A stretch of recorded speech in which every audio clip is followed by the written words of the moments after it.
The Wyoming sky burned red as blood that evening, the kind of sunset that promised either blessing or judgment. Sarah Blackfeather stood at the edge of Powder River, her bare feet sinking into cold mud that had swallowed her husband 6 weeks ago. The water moved slow and dark, carrying secrets it would never tell. Emma stood beside her mother, 7 years old and silent as stone. The child had not spoken since that morning in early autumn when she came running home alone, her father's hat still floating where the current had taken him. Sarah knelt down, her black mourning dress pooling in the dirt. She reached out, fingers trembling, and touched the surface of the water. It was ice cold. Thomas had been a strong swimmer. He knew this river like he knew the lines of her face. He would not have drowned, not unless someone made sure he did. The memory came unbidden, sharp as broken glass. 6 weeks ago, she had been making breakfast, the smell of cornmeal and bacon filling their small wooden home. Thomas had kissed her forehead, rough hands gentle on her shoulders. He had told her he would take Emma to find 3 cows that had wandered toward the river. He would be back before the coffee went cold. He never came back. Sarah's hand moved to the bone bracelet on her wrist, the one Thomas had braided for her their first winter together. It was the last thing that still carried his warmth. She closed her eyes and saw him the way he had been that morning. Strong, certain, alive. When she opened them, Emma was staring at the water with eyes too old for a child. Sarah knew that look. It was the look of someone who had seen something they could never unsee. She pulled her daughter close, feeling the small body trembling against her own. "Do you remember anything about that day, little one? Anything at all?" Emma shook her head, but her eyes told a different story. They said, "I remember everything, and I will never speak of it." Sarah pressed her lips to the top of Emma's head and whispered a promise into her daughter's black hair. "I will find out what happened. I swear it on your father's grave." But Thomas did not have a grave. His body had been found 3 miles downstream, 2 days after he vanished. The water had done its work, and Sheriff Quinn had been quick to call it an accident. Too quick. Sarah stood, brushing mud from her dress. As she did, something caught the fading light.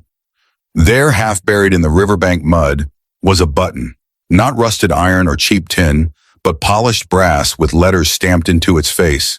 She bent down and picked it up, turning it over in her palm. The letters were clear even in the dying light. N.W. Ranch. Nathaniel Wolf Ranch. Sarah's blood went cold. She slipped the button into her pocket and took Emma's hand. They walked back toward their home as darkness fell across Hart Ridge like a shroud. That night, Sarah could not sleep. She sat at the kitchen table, the brass button in front of her, gleaming in the lamplight like an accusation. The house felt too large without Thomas. Every creak of wood, every whisper of wind through the gaps in the walls sounded like footsteps, like someone watching. She had been alone for 6 weeks now. 6 weeks of waking to an empty bed. 6 weeks of doing the work of 2 people. 6 weeks of watching her daughter retreat into silence, day by day, word by word, until there was nothing left but empty eyes and trembling hands. And in those 6 weeks, the trouble had started. At first, it had been small things, easy to dismiss. The fence on the north pasture had been cut clean through. Mighty cows had wandered onto Wolf's land. Sarah had found them 3 days later, thin and frightened. She had thought it was coyotes, maybe wolves. But wolves did not use wire cutters. Then the well, sweet water that had never failed them, suddenly tasting bitter and wrong. Sarah had lowered the bucket and pulled up something that made her stomach turn. A small cloth sack tied with twine. Inside was white powder that burned her nose when she sniffed it. Arsenic. She had dumped every bucket, scrubbed the well with lye soap, and prayed the poison had not already done its work. For 3 days, she had carried water from the creek 2 miles away, her back screaming, her hands raw with blisters, and then the footprints. Night after night, she would hear them. The soft crunch of boots on dry grass, the sound of someone walking slow circles around the house, patient as a wolf waiting for the herd to sleep. She would stand in the darkness with Thomas's shotgun, watching the windows, waiting for a face to appear. But no one ever came to the door. They just walked and waited and let her know they were there. Each morning she would find the tracks, size 11 boots with a groove near the heel, the kind worn by ranch hands who worked with cattle. Not farmers, not drifters, professional men, men who got paid to do a job. Sarah looked down at the button again. She knew what it meant, knew what all of it meant. Someone wanted her off this land, someone powerful enough to poison her well and walk around her house at night without fear of the law. Someone like Nathaniel Wolfe. The lamplight flickered, casting shadows that danced like demons on the walls. Sarah thought about Emma upstairs, finally asleep after hours of silent tears. She thought about the 160 acres that Thomas had claimed under the Homestead Act 5 years ago, the land he had worked every day, sunrise to sunset, until it became more than dirt and grass. It became home, and someone wanted to take it. Sarah's hands curled into fists. She was Apache. Her people had been driven from their lands more times than history could count. She had watched her own mother forced onto a reservation, had seen the light die in her father's eyes when he realized the white man's promises were made of smoke and lies. But Thomas had been different. He had believed in the law, believed that if you followed the rules, filed the papers, worked the land for 5 years, it would be yours. Protected, safe. He had been wrong. The next morning came cold and clear. Sarah woke to find frost on the windows and her breath misting in the air. She dressed quickly, pulling on her heavy wool dress and the coat Thomas had bought her last winter. It was too big, made for his shoulders, but it was warm. She checked on Emma. The child was awake, sitting up in bed, holding the rag doll Thomas had made her. She was staring at nothing, seeing everything. Everything. "Stay with Mrs. Patterson today," Sarah said softly. "I have to go into town." Emma's eyes flickered to her mother's face, and for just a moment, there was fear there, real and raw. "I will come back," Sarah promised. "I always come back." But as she saddled her old mare and prepared to ride to Sheridan, she wondered if that promise was one she could keep. Because what she was about to do was dangerous, maybe foolish. She was going to find the one man Thomas had told her to seek if trouble ever came. She was going to find Ethan Cross. The ride to Sheridan took 2 hours. The town sat in the shadow of the Bighorn Mountains, a collection of wooden buildings that seemed to grow out of the prairie like weeds. It was a place where cattle barons held more power than judges, and money spoke louder than law. Sarah kept her head down as she rode through the main street. She could feel eyes on her. Whispers followed her like flies. She was used to it. A half-breed Apache widow was not welcome in places like this. She was tolerated. Barely. She tied her mare outside the land office and went inside. The clerk was a thin man with spectacles that magnified his eyes until he looked like some kind of insect. He glanced up at her, and his expression said everything she needed to know. She was a problem he did not want to deal with. "I need to transfer land ownership," Sarah said, keeping her voice steady, "from my husband's name to mine." The clerk sighed and pulled out a ledger thick as a Bible. "Name of deceased?" "Thomas Blackfeather." The clerk wrote it down with a pen that scratched like claws. "You got a death certificate?" "Sheriff Quinn gave me one." "That's one document. You need 3 witnesses to confirm death by accident. If you can't prove it was an accident, the land reverts to government possession for auction." Sarah felt the floor shift beneath her feet. 3 witnesses? There was no one else there when he died. The clerk looked at her over his spectacles. "Then you got 60 days to find proof, Mrs. Blackfeather. Otherwise, come November 15th, that land goes up for sale." "But the law says a widow inherits." "The law says a widow inherits if the death is accidental. If there's any question of suicide or criminal activity, the land is forfeit." He closed the ledger with a sound like a coffin lid. 60 days, ma'am, not a day more." Sarah walked out into the cold October air, feeling like she had been kicked in the chest. 60 days, 2 months to prove Thomas had died by accident, when she knew in her bones it had been murder. And the only witness was a 7-year-old girl who could no longer speak. She stood on the wooden sidewalk watching the people of Sheridan go about their business. Men in suits and women in clean dresses, all of them pretending not to see her. To them, she was invisible, a ghost in mourning black. But she was not going to disappear. Not while Emma still needed her. Not while Thomas's killer walked free. Sarah mounted her horse and turned toward the edge of town, where the road became nothing more than a dirt path leading into the hills. She remembered what Thomas had told her. The cabin was 8 miles out, hidden in the pine forest where the fog never quite lifted. "If you ever need help," he had said, "find Ethan Cross. He is the only man in Sheridan that even Wolf fears." The afternoon sun was already sinking when Sarah finally found the cabin. It sat in a clearing surrounded by lodgepole pines, small and plain, with smoke rising thin and gray from a stone chimney. There was no fence, no garden, no sign that anyone cared about making the place welcoming. Just a wooden gun rack outside the door, holding 3 Winchester rifles in perfect condition. Sarah dismounted and tied her horse to a tree. Her hands were shaking, not from cold, but from fear. What if Thomas had been wrong? What if this Ethan Cross was just another man who would look at her and see nothing worth helping? She walked to the door and knocked. For a long moment there was nothing. Then she heard footsteps inside, slow and deliberate. A bolt slid back. The door opened 4 inches, and a pair of gray eyes looked out at her. Eyes like winter ice. Eyes that had seen too much. "I don't take visitors," the man said. His voice was deep, rough from disuse. Sarah swallowed hard. "I am not here to visit. I am here because I need help." The eyes studied her face, taking in the morning dress, the exhaustion carved into her features. "Your husband died. He was murdered. Go to the sheriff." "The sheriff is afraid of the man who killed him." The door stayed open only 4 inches. "Then leave town." "I have a daughter. She is 7 years old. She watched her father die and now she cannot speak. If I leave, the men who killed my husband will take everything he worked for. They will win." The man behind the door said nothing, but he did not close it either. Sarah reached into her pocket and pulled out the cloth bag she had brought. She held it up so he could see. "This is arsenic. Someone put it in my well. This is a piece of rope. Someone used it to tie a live rattlesnake and place it where I would reach for hay. And this is a button from Nathaniel Wolf's ranch."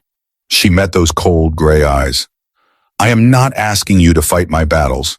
I am asking you to help me find the truth. Because if I die, my daughter has no one." The door opened wider. Ethan Cross stepped into the light and Sarah saw him fully for the first time. He was tall, lean like a wolf in winter, with graying hair and a face that had been carved by hard years and harder choices. He wore simple clothes, a work shirt, and canvas pants, but he moved like a man who had spent his life one step ahead of violence. He looked at the items in Sarah's hands. Then he looked at her.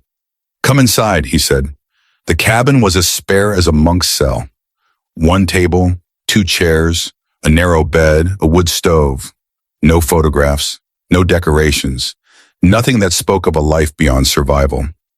Sarah laid the evidence on the table. Ethan picked up each item, examining it with the careful attention of a man who knew how to read a crime scene. He sniffed the arsenic. Bone meal and arsenic, the kind used to kill wolves on large ranches. Wolf uses it by the pound. He studied the rope. Twisted leather, machine-made, not something a farmer would have. He turned the brass button over in his palm.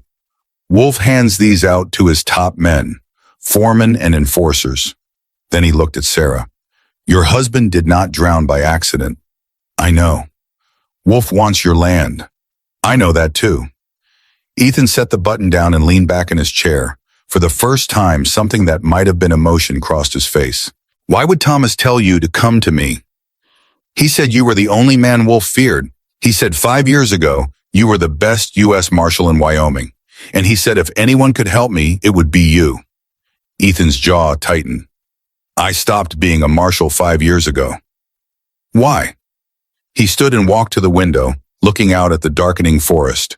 When he spoke, his voice was barely above a whisper.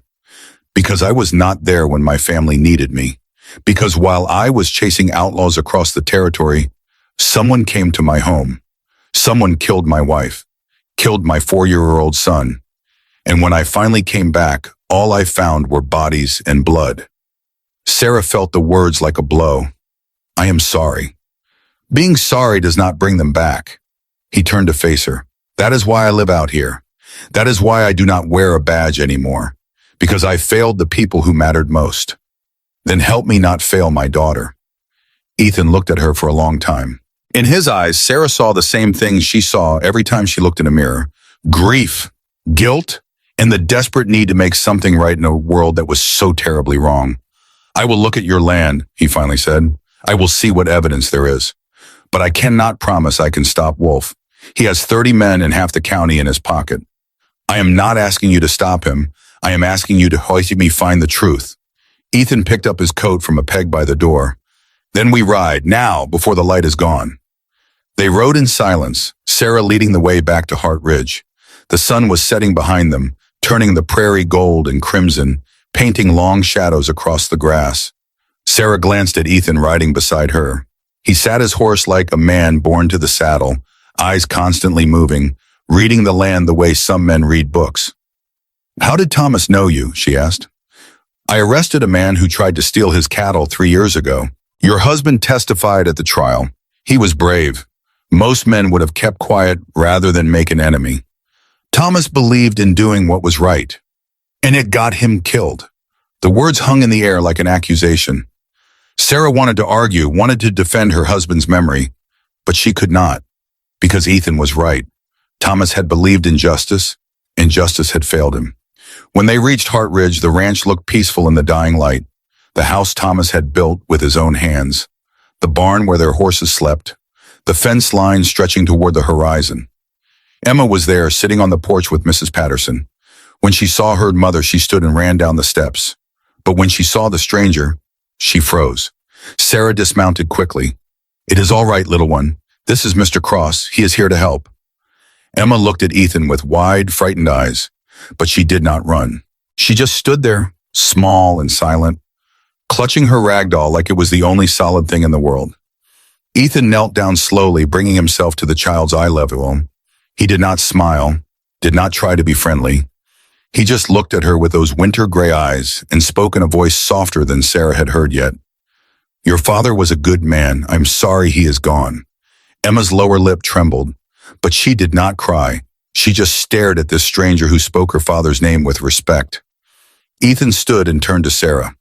Show me where he died. They walked to the river as the last light drained from the sky. Sarah showed Ethan the place where Thomas's hat had been found, the spot where his body had washed up 2 days later, the rock where she had found the brass button. Ethan knelt in the mud, studying the ground with the focused intensity of a hunter. He moved slowly along the bank, reading signs that Sarah could not see. There were 2 people here, he finally said, one larger than the other. They struggled. Here. He pointed to disturbed earth near a flat rock. Someone fell, or was pushed, and here, he touched a dark stain on the stone. Blood. Old blood. Sarah felt her throat tighten. So he did not drown. He was hit first, hard enough to crack his skull. Then he was pushed into the water. Ethan stood, brushing mud from his hands. This was not an accident. This was murder. Can you prove it? Maybe, if we can find the weapon, if we can find witnesses, if we can prove Wolf ordered it. He looked at her. But proof means nothing if the law does not care. And in Sheridan, the law belongs to whoever has the most money. Then what do we do? Ethan gazed out at the darkening river. We make Wolf careless. We make him think he has already won. And then we catch him when he comes to claim his prize. How? By giving him what he wants, or making him think we are. They walked back to the house as full dark fell over Hart Ridge. Mrs. Patterson had gone home, leaving a pot of stew on the stove and Emma sitting at the kitchen table, drawing on old newspaper with a piece of charcoal. Sarah lit the lamps while Ethan stood by the door, looking out at the night. There was something about him, she realized. A stillness that came from years of waiting, watching, hunting. He was a man who had learned patience the hard way. You can stay in the barn tonight, Sarah said. There is hay and blankets. I will stay outside. If Wolf's men come, I want to see them first. They come every night walking circles, letting me know they are watching. Then tonight they will find someone watching back. Ethan turned to look at Emma, still drawing in the lamplight.